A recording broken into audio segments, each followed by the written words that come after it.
Hello ವೀಕ್ಷಕರೇ, ನಮಸ್ಕಾರ. ತಮ್ಮೆಲ್ಲರಿಗೂ ಮತ್ತೊಮ್ಮೆ ಭಾಗ್ಯ ಟಿವಿಗೆ ಸ್ವಾಗತ ಸುಸ್ವಾಗತ ಕೋರ್ತಾ ಇದ್ದೀವಿ. ಭಾಗ್ಯ ಮತ್ತು ಗಿರೀಶ್.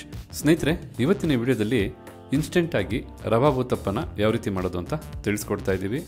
ಬಹಳ ಈಸಿಯಾದ ರೆಸಿಪಿ, ಅಷ್ಟೇ ರುಚಿಕರವಾದ ರೆಸಿಪಿ. ಹಾಗೆಯೇ ಮತ್ತೆ ಆಗ್ತಡ ಬನ್ನಿ, ಈ ರೀತಿಯಾದಂಥ ರವಾ ಊತಪ್ಪ ಮಾಡೋದಕ್ಕೆ ಏನೆಲ್ಲ ಪದಾರ್ಥಗಳು ಬೇಕು, ಹಾಗೆ ತಯಾರು ಮಾಡ್ತಕ್ಕಂಥ ವಿಧಾನ ಹೇಗೆ ಅಂತ ಈಗ ನೋಡ್ಕೊಳ್ಳೋರಂತೆ. ಈಗ ರವಾ ಊತಪ್ಪ ಮಾಡೋದಕ್ಕೋಸ್ಕರ ಮೊದಲಿಗೆ 1 ಕಪ್ ಅಳತೆಯ ಮೀಡಿಯಂ ರವೆನ ತೊಗೊಂಡಿರ್ತಕ್ಕಂಥದ್ದು. ಮೊದಲಿಗೆ ನಾವು ಈ ರವೆನ ನೆನೆಸ್ಕೋಬೇಕಾಗತ್ತೆ. ಅದಕ್ಕೋಸ್ಕರ ಇಲ್ಲೊಂದು ಬಟ್ಲನ್ನ ತೊಗೊಂಡು ಬಟ್ಲಿಗೆ ಮೊದಲಿಗೆ ಅರ್ಧ ಕಪ್ ಅಳತೆಯ ಮೊಸರನ್ನ ಹಾಕಿ, ಗಟ್ಟಿಯಾಗಿರ್ತಕ್ಕಂಥ ಮೊಸರನ್ನ ಸ್ವಲ್ಪ ಈ ರೀತಿ ಮಿಕ್ಸ್ ಮಾಡಿ ಸಾಫ್ಟ್ ಆಗೋ ಹಾಗೆ ಮಾಡ್ಕೋಬೇಕಾಗತ್ತೆ. ನೋಡ್ತಾ ಇದ್ರಲ್ಲ, ಮೊಸರು ಮತ್ತಷ್ಟು ಮೃದು ಆಯಿತು. ಈ ರೀತಿ ಮೊಸರನ್ನು ಮಿಕ್ಸ್ ಮಾಡಿದ ನಂತರ ಅರ್ಧ ಕಪ್ ಅಳತೆಯ ನೀರು, ಅಂದರೆ 150 ml ನಷ್ಟು ನೀರನ್ನು ಹಾಕಿ ಮತ್ತೆ ಒಮ್ಮೆ ಮೊಸರು ಹಾಗೆ ನೀರು ಬೆರೆಯೋ ಹಾಗೆ ಮಿಕ್ಸ್ ಮಾಡ್ಕೋಬೇಕಾಗತ್ತೆ. ಈಗ ನಾವು ತೊಗೊಂಡಂಥ 1 ಕಪ್ ಅಳತೆಯ ರವೆನ ಹಾಕಿ, ರವೆ ಹಾಗೆ ಮೊಸರು ಚೆನ್ನಾಗಿ ಬೆರೆಯೋ ಹಾಗೆ ಮಿಕ್ಸ್ ಮಾಡ್ಕೋಬೇಕಾಗತ್ತೆ. ನೋಡ್ತಾ ಇದ್ದೀರಲ್ಲ, ಮೊಸರು ಜೊತೆ ರವೆ ಬಹಳ ಚೆನ್ನಾಗಿ ಬೆರ್ತಾಯಿತು. ಈಗ ಈ ರವೆನ ಮೊಸರಲ್ಲೇ ಅರ್ಧ ಗಂಟೆಗಳ ಕಾಲ ಚೆನ್ನಾಗಿ ನೆನೆಯಕ್ಕೆ ಇಡಬೇಕಾಗತ್ತೆ. ಅದಕ್ಕೋಸ್ಕರ ಒಂದು ತಟ್ಟೆನ ಮುಚ್ಚಿ ಅರ್ಧ ಗಂಟೆ ಹಾಗೆ ಇಡೋಣ. ಅರ್ಧ ಗಂಟೆ ಆದಮೇಲೆ ಏನು ಮಾಡಬೇಕು ಅಂತ ನೋಡ್ಕೊಳ್ಳೋರಂತೆ. ಈಗಿಲ್ಲಿ ಅರ್ಧ ಗಂಟೆಗೂ ಹೆಚ್ಚು ಸಮಯ ರವೆ ಮೊಸರಲ್ಲಿ ಚೆನ್ನಾಗಿ ನೆಂದಿದೆ. ಮೊಸರನ್ನ ಚೆನ್ನಾಗಿ ರವೆ ಅಬ್ಸರ್ವ್ ಮಾಡಿಕೊಂಡು ಸ್ವಲ್ಪ ಗಟ್ಟಿಯಾಗಿದೆ.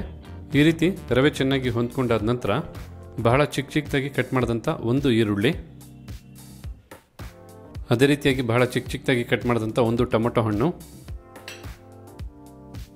ಜೊತೆಗೆ ಎಷ್ಟು ಸಾಧ್ಯವಾಗುತ್ತೋ ಅಷ್ಟು ಚಿಕ್ಕದಾಗಿ ಒಂದು ಕ್ಯಾಪ್ಸಿಕಮ್ನ ಕಟ್ ಮಾಡಿ ಬಳಸಬೇಕಾಗತ್ತೆ. ಬಟ್ ನೀವು ಚಿಕ್ಕದಾಗಿ ಕಟ್ ಮಾಡಿಕೊಂಡಷ್ಟು ಬೇಯೋದಕ್ಕೆ ಹೆಲ್ಪ್ ಆಗುತ್ತೆ ಅಂತ. ಹಾಗೆ 1 ತುರಿದಂಥ ಕ್ಯಾರೆಟನ್ನು ಸಹ ಹಾಕಿ, ಜೊತೆಗೆ ಅರ್ಧ ಇಂಚಿನ ತುರಿದಂಥ ಹಸಿ ಶುಂಠಿನೂ ಹಾಕಿ, ಹಾಗೆ 2 ಹಸಿಮೆಣಸಿನಕಾಯಿನ ಈ ರೀತಿ ಬಹಳ ಸಾಧ್ಯವಾದಷ್ಟು ಚಿಕ್ಕದಾಗಿ ಕಟ್ ಮಾಡಿ ಬಳಸ್ತಾ ಇರ್ತಕ್ಕಂಥದ್ದು. ಹಾಗೆ ಸ್ವಲ್ಪ ಚಿಲ್ಲಿ ಫ್ಲೇಕ್ಸ್, ನೀವು ಬೇಕಾದ್ರೆ ಒಣಮೆಣಸಿನಕಾಯಿನ ಈ ರೀತಿ ಮಿಕ್ಸಿಗೆ ಹಾಕಿ ಪುಡಿ ಮಾಡ್ಕೋಬೋದು. ರುಚಿಗೆ ತಕ್ಕಷ್ಟು ಉಪ್ಪನ್ನು ಸಹ ಹಾಕಿ, ಈ ಒಂದು ರೆಸಿಪಿಗೆ ಪುಡಿ ಉಪ್ಪು ಬಳಸ್ತಕ್ಕಂಥದ್ದು ಉತ್ತಮ. ಈ ಎಲ್ಲ ಪದಾರ್ಥಗಳ ಜೊತೆಗೇನೆ ಸ್ವಲ್ಪ ಕೊತ್ತಂಬರಿ ಸೊಪ್ಪನ್ನು ಮೇಲಾಕಿ ಈಗ ಇದನ್ನೆಲ್ಲ ಚೆನ್ನಾಗಿ ಮಿಕ್ಸ್ ಮಾಡ್ಕೋಬೇಕು. ಚೆನ್ನಾಗಿ ಬೆರೆಸಾದ ನಂತರ ತಮಗೆ ಗೊತ್ತಾಗುತ್ತೆ ಯಾವ ಹದಕ್ಕೆ ಮತ್ತೆ ನೀರನ್ನು ಹಾಕ್ಕೋಬೇಕು ಅಂತ. ನೋಡಿ, ನಾರ್ಮಲ್ ದೋಸೆನಲ್ಲಿ ಬರೀ ಸಂಪಣ ಇರುತ್ತೆ, ಬಟ್ ಈ ಒಂದು ಇನ್ಸ್ಟೆಂಟ್ ಊತಪ್ಪದಲ್ಲಿ ಎಲ್ಲ ರೀತಿಯಾದಂಥ ತರಕಾರಿಗಳು, ಮಸಾಲ ಪದಾರ್ಥಗಳೆಲ್ಲ ಸೇರಿರೋದ್ರಿಂದ ಖಂಡಿತ ರುಚಿ ಮಾತ್ರ ಅದ್ಭುತವಾಗಿರುತ್ತೆ. ಈಗ ಇಲ್ಲಿ ನೋಡ್ತಾ ಇದ್ರಲ್ಲ, ರವೆ ಜೊತೆಗೆ ಏನೆಲ್ಲ ಪದಾರ್ಥಗಳನ್ನ ಬಟ್ಲಿಗೆ ಹಾಕಿದ್ವಿ ಎಲ್ಲನೂ ಸಹ ಚೆನ್ನಾಗಿ ಬೆರ್ತಾಯಿತು. ಸ್ವಲ್ಪ ಗಟ್ಟಿ ಇದೆ, ಸ್ವಲ್ಪ ಏನು ಹೆಚ್ಚಾಗಿ ಗಟ್ಟಿ ಇದೆ. ಈಗ ಊತಪ್ಪ ಹಾಕೋದಕ್ಕೆ ಬೇಕಾದಂಥ ಹದಕ್ಕೆ ನೀರನ್ನು ಹಾಕಿ ಕಲಿಸ್ಕೋಬೇಕಾಗತ್ತೆ. ನೋಡಿಕೊಂಡು ಸ್ವಲ್ಪನೇ ನೀರು ಹಾಕಿ ಕಲಿಸ್ಕೊಳ್ಳಿ, ಒಟ್ಟಿಗೆ ನೀರು ಹಾಕಕ್ಕೆ ಹೋಗ್ಬೇಡಿ.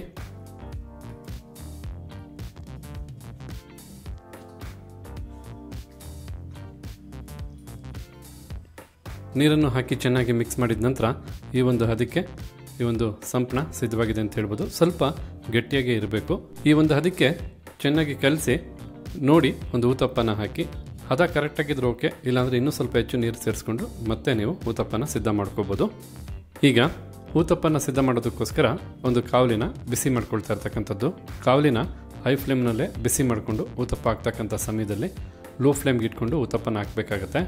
ಈಗ ಕಾವಲಿ ಬಿಸಿಯಾಗಿದೆ. ಬಿಸಿಯಾದಂಥ ಕಾವಲಿ ಮೇಲೆ ಸ್ವಲ್ಪ ನೀರನ್ನು ಹಾಕಿ ಒಂದು ಟಿಶ್ಯೂ ಪೇಪರಿಂದ ಒರೆಸ್ಕೋಬೇಕಾಗತ್ತೆ. ಈ ರೀತಿ ಮಾಡೋದ್ರಿಂದ ಕಾವು ಈಕ್ವಲ್ ಆಗಿ ಎಲ್ಲ ಕಡೆಗೂ ಸ್ಪ್ರೆಡ್ ಆಗುತ್ತೆ.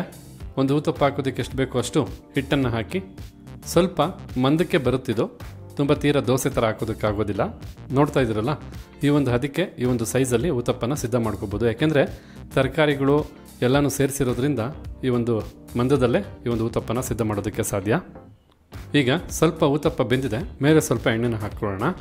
ನಾವಿಲ್ಲಿ ನಮ್ಮ ಅಡುಗೆಗಳಲ್ಲಿ ಸನ್ಪ್ಯೂರ್ ಅವರ ಫಿಸಿಕಲಿ ರಿಫೈನ್ಡ್ ಸನ್ಫ್ಲವರ್ ಆಯಿಲನ್ನು ಬಳಸ್ತಾ ಇರ್ತಕ್ಕಂಥದ್ದು. ಏಕೆಂದರೆ ಈ ಎಣ್ಣೆಯಲ್ಲಿ ರಿಚ್ ಆಗಿರ್ತಕ್ಕಂಥ ವೈಟಮಿನ್ಸ್ ADE ಹೇರಳವಾಗಿರುತ್ತೆ. ಯಾವುದೇ ರೀತಿಯಾದಂಥ ಕೆಮಿಕಲ್ಸ್ ಇರೋದಿಲ್ಲ, ಹೆಚ್ಚು ಕೊಲೆಸ್ಟ್ರಾಲ್ ಅಂಶ ಸಹ ಇರೋದಿಲ್ಲ. 100% ಪ್ಯೂರಿಟಿ ಆದಂಥ ಎಣ್ಣೆ. ಎಲ್ಲದಕ್ಕಿಂತ ಹೆಚ್ಚಾಗಿ ಭಾರತದ ಏಕಮಾತ್ರ ಪೇಟೆಂಟೆಡ್ ಟೆಕ್ನಾಲಜಿನ ಒಳಗೊಂಡು ತಯಾರು ಮಾಡ್ತಕ್ಕಂಥ ಎಣ್ಣೆ ಆಗಿರೋದ್ರಿಂದ ನಮ್ಮ ಅಡುಗೆಗಳಲ್ಲಿ ಸನ್ಪ್ಯೂರ್ ಅವರ ಫಿಸಿಕಲಿ ರಿಫೈನ್ಡ್ ಸನ್ಫ್ಲವರ್ ಆಯಿಲನ್ನು ಬಳಸ್ತಾ ಇರ್ತಕ್ಕಂಥದ್ದು. ಈಗ ಇಲ್ಲಿ ಎಣ್ಣೆನೂ ಹಾಕಿದ ನಂತರ ಒಂದು ಲಿಡ್ಡನ್ನು ಕ್ಲೋಸ್ ಮಾಡಿ ಸರಿಸುಮಾರು ಏನಿಲ್ಲ ಅಂದರೂ 3 ನಿಮಿಷಗಳ ಕಾಲ ಲೋ ಫ್ಲೇಮ್ನಲ್ಲೇ ಒಂದು ಕಡೆ ಬೇಯಿಸ್ಕೋಬೇಕು ಹಬೆನಲ್ಲೇ. ಓಕೆ ವೀಕ್ಷಕರೇ, ಈಗ ಇಲ್ಲಿ 3 ನಿಮಿಷ ಊತಪ್ಪ ಒಂದು ಕಡೆ ಬೆಂದಿದೆ. ಲಿಡ್ಡನ್ನು ಓಪನ್ ಮಾಡೋಣ. ನೋಡ್ತಾ ಇದ್ರಲ್ಲ ಎಷ್ಟು ಚೆನ್ನಾಗಿ ಬೆಂದಿದೆ ಅಂತ. ಈಗ ಮತ್ತೊಂದು ಕಡೆನೂ ತಿರುಗಿಸಿ ಮತ್ತೆ 3 ನಿಮಿಷಗಳ ಕಾಲ ಲಿಡ್ಡನ್ನು ಕ್ಲೋಸ್ ಮಾಡದೆ ಹಾಗೆ ಬೇಯಿಸ್ಕೋಬೇಕಾಗತ್ತೆ. ನೋಡಿ, ಕಂಪ್ಲೀಟಾಗಿ ಊತಪ್ಪ ಬೆಂದಿದೆಯೋ ಇಲ್ಲೋ ಅಂತ ನೀವು ಈ ರೀತಿ ಪ್ರೆಸ್ ಮಾಡಿದ್ರೆ ಗೊತ್ತಾಗುತ್ತೆ. ಸುಯಿ ಅಂತಕ್ಕಂಥ ಸೌಂಡ್ ಬರುತ್ತೆ. ಆ ಸೌಂಡ್ ಬರಬಾರ್ದು. ಬಂದಿಲ್ಲ ಅಂದರೆ ನೀಟಾಗಿ ಊತಪ್ಪ ಬೆಂದಿರುತ್ತೆ ಅಂತ. ಓಕೆ, ಈಗ ಇಲ್ಲಿ 3 ನಿಮಿಷ ಮತ್ತೊಂದು ಕಡೆನೂ ಊತಪ್ಪ ಚೆನ್ನಾಗಿ ಬೆಂದಿರ್ತಕ್ಕಂಥದ್ದು. ನೋಡ್ತಾ ಇದ್ರಲ್ಲ ಎಷ್ಟು ಸೊಗಸಾಗಿ ಕಾಣ್ತಾ ಇದೆ ಊತಪ್ಪ ಅಂತ. ನೋಡೋದಕ್ಕೆ ಎಷ್ಟು ಚೆನ್ನಾಗಿದೆಯೋ ತಿನ್ನೋದಕ್ಕೂ ಅಷ್ಟೇ ಸೊಗಸಾಗಿರ್ತಕ್ಕಂಥ ರೆಸಿಪಿ ಇದು. ತುಂಬ ರುಚಿಕರ, ಅಷ್ಟೇ ಆರೋಗ್ಯಕರ. ಎಲ್ಲದಕ್ಕಿಂತ ಹೆಚ್ಚಾಗಿ ಈ ಒಂದು ರವಾ ಊತಪ್ಪ ಮಾಡೋದಕ್ಕೆ ಬಹಳ ಸುಲಭಕರ. ಹಾಗಿದ್ರೆ ನೋಡ್ಕೊಂಡ್ರಲ್ಲ ವೀಕ್ಷಕರೇ, ಯಾವ ರೀತಿಯಾಗಿ ಊತಪ್ಪನ, ಅದು ರವಾ ಊತಪ್ಪನ ಇನ್ಸ್ಟೆಂಟಾಗಿ ಸಿದ್ಧ ಮಾಡ್ಕೊಳ್ಳೋದಂತ. ಖಂಡಿತ ನೀವು ಒಮ್ಮೆ ಈ ರೀತಿಯಾದಂಥ ಊತಪ್ಪನ ಮಾಡಿ ನೋಡಿ. ಮನೆ ಮಂದಿಯೆಲ್ಲ ಇಷ್ಟಪಡ್ತಾರೆ, ತಮಗೂ ಇಷ್ಟ ಆಗುತ್ತೆ. ಹಾಗೆ ನೀವು ಒಮ್ಮೆ ಈ ಒಂದು ರೆಸಿಪಿನ ಮಾಡಿದ್ರೆ ಪದೇ ಪದೇ ಮಾಡ್ಕೊಳ್ಳೋದಕ್ಕೂ ಹೆಲ್ಪ್ ಆಗುತ್ತೆ ಅಂತ ಹೇಳ್ತಾ, ಹಾಗಿದ್ರೆ ಇವತ್ತು ಈ ವಿಡಿಯೋ ಮೂಲಕ ನಾವು ಮಾಡಿ ತಿಳಿಸಿದಂಥ ಊತಪ್ಪ ರೆಸಿಪಿ ತಮಗೆಲ್ಲರಿಗೂ ಇಷ್ಟ ಆಗಿದೆ ಅಂತ ತಿಳ್ಕೊಂಡಿದ್ದೀನಿ. ಇಷ್ಟ ಆಗಿದ್ರೆ ವಿಡಿಯೋಗೊಂದು ಲೈಕ್ ಮಾಡಿ. ಹಾಗೆ ಈ ಒಂದು ರೆಸಿಪಿ ಬಗ್ಗೆ ತಮಗಿರ್ತಕ್ಕಂಥ ಅನಿಸಿಕೆ, ಅಭಿಪ್ರಾಯನ ಕಮೆಂಟ್ ಮಾಡೋದನ್ನು ಮರಿಬೇಡಿ. ಎಲ್ಲದಕ್ಕಿಂತ ಹೆಚ್ಚಾಗಿ ಈ ವಿಡಿಯೋನ ಮತ್ತೊಬ್ಬರಿಗೂ ಹೆಲ್ಪ್ ಆಗೋ ಹಾಗೆ ದಯವಿಟ್ಟು ಶೇರ್ ಮಾಡಿ ಅಂತ ಹೇಳ್ತಾ ತಮಗೆಲ್ಲರಿಗೂ ಧನ್ಯವಾದನ ತಿಳಿಸ್ತಾ ಇದ್ದೀವಿ. ಭಾಗ್ಯ ಮತ್ತು ಗಿರೀಶ್ ಮತ್ತೊಂದು ಹೊಸ ವಿಡಿಯೋದಲ್ಲಿ ಹೊಸ ರೆಸಿಪಿ ಜೊತೆ ತಮ್ಮನ್ನ ಭೇಟಿ ಮಾಡ್ತೀವಿ. ಅಲ್ಲಿವರೆಗೂ ನಮಸ್ಕಾರ ವೀಕ್ಷಕರೇ.